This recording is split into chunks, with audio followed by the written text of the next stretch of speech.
And now the scoop, which is saying to have gone to the other side. This is what we are talking about, corruption. Corruption in a political process, which is there. They are enjoying artificial majority in parliament. But we say that our members, those who are with the Azimio and who have got conscience, will oppose these proposals. We will oppose the proposals, and we hope that the genuine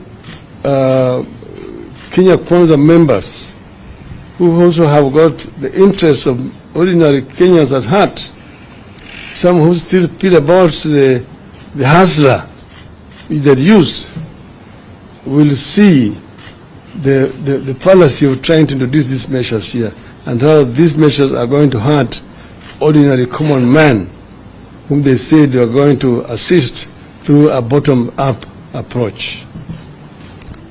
With regard to the talks, first, we acted in good faith to call off the demonstrations last Thursday, because Kenya Kwanza had approached us and said that they were ready now for talks, and that we are going to remove Mr. Kenan, whom they had put in as among one of their delegates. But we knew that the real reason why they were doing it is because they were expecting the visitors were coming into town, and they did not want demonstrations at that time. But we did act in good faith ourselves, because they said they were serious.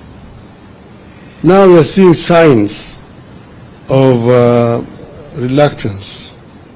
We're seeing signs of reluctance. Now all members of the other side are not available.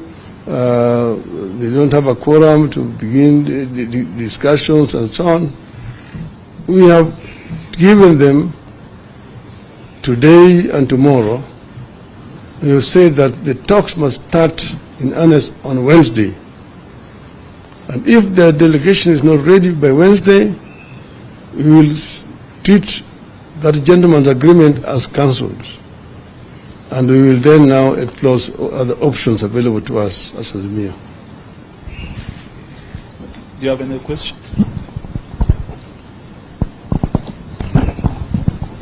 My name is Joel Chacha from K24 TV, and the Kure Kimani-led Finance Committee has now invited the public for public participation and also submission of memorandum.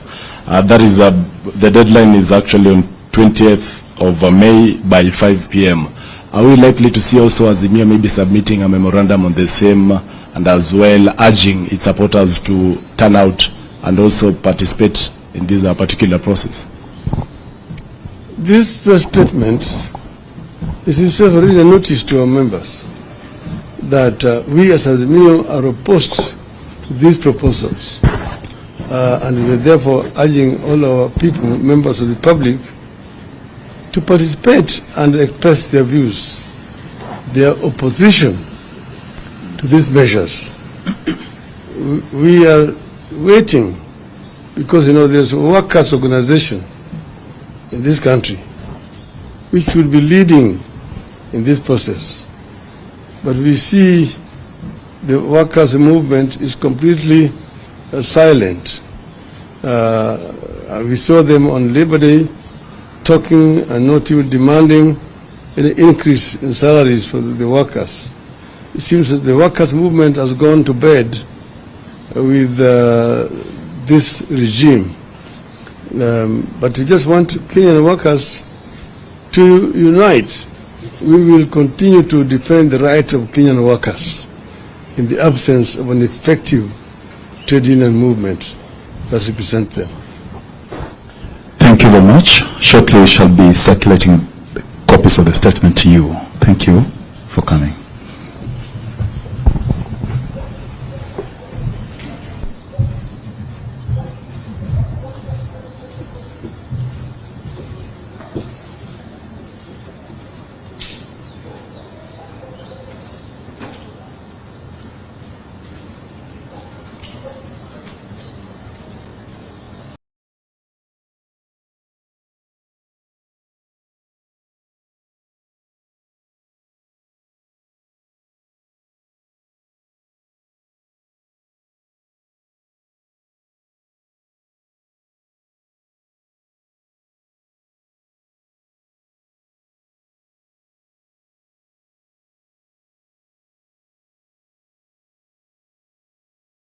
through digital content monetization.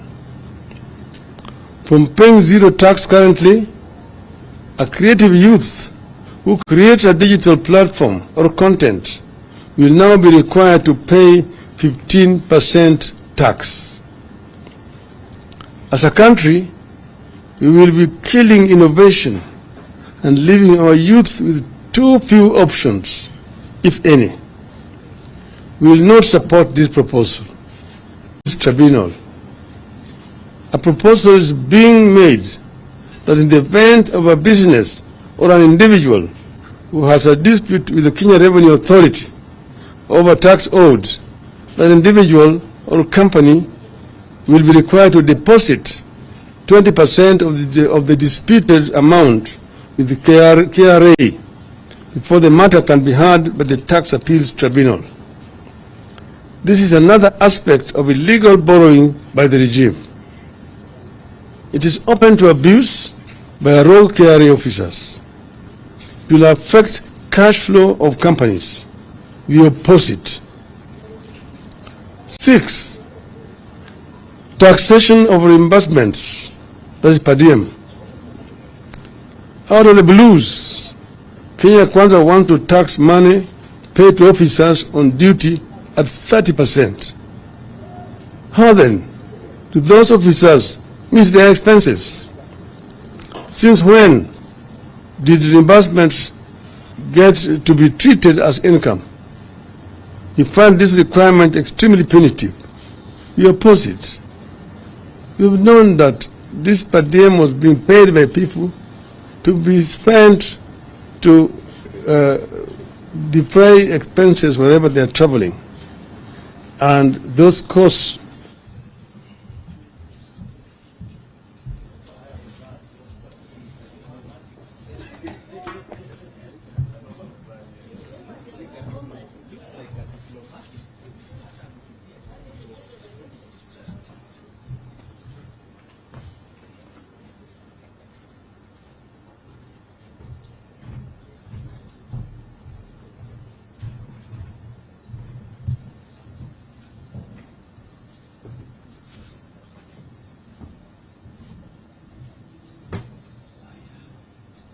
Are you ready?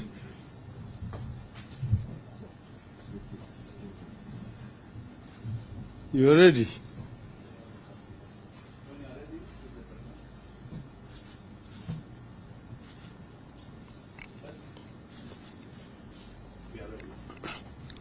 Okay, now,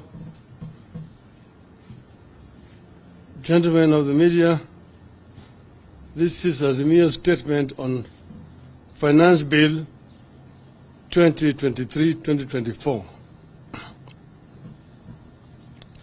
The Finance Bill prepared by the Kenya Kwanza regime, spelling out how they want to raise money in the 2023-2024 financial year, is a piece of punishment that Kenyans should be deeply concerned about. We are shocked that anybody living in Kenya and who understands and appreciates what Kenyans are going through can come up with the taxation proposals the bill is making. It is even more shocking that a regime that promised to lessen the burden of the so-called hustlers, Mama Mboga, watu wa mjengo, can turn its back so soon on the same people. The tsunami of taxes in that bill will bury everyone, especially the jobless youth and the poor struggling down at the bottom. The bill is a promissory note to strangle and suffocate the hustlers from whose necks Ruto promised to remove the rope. We wish to make it clear from the outset that as a party, we will try our best to ensure that this anti-people budget is not passed by the National Assembly. In the event that Kenya Kwanza uses its hired majority and passes the bill as it is, We want the people of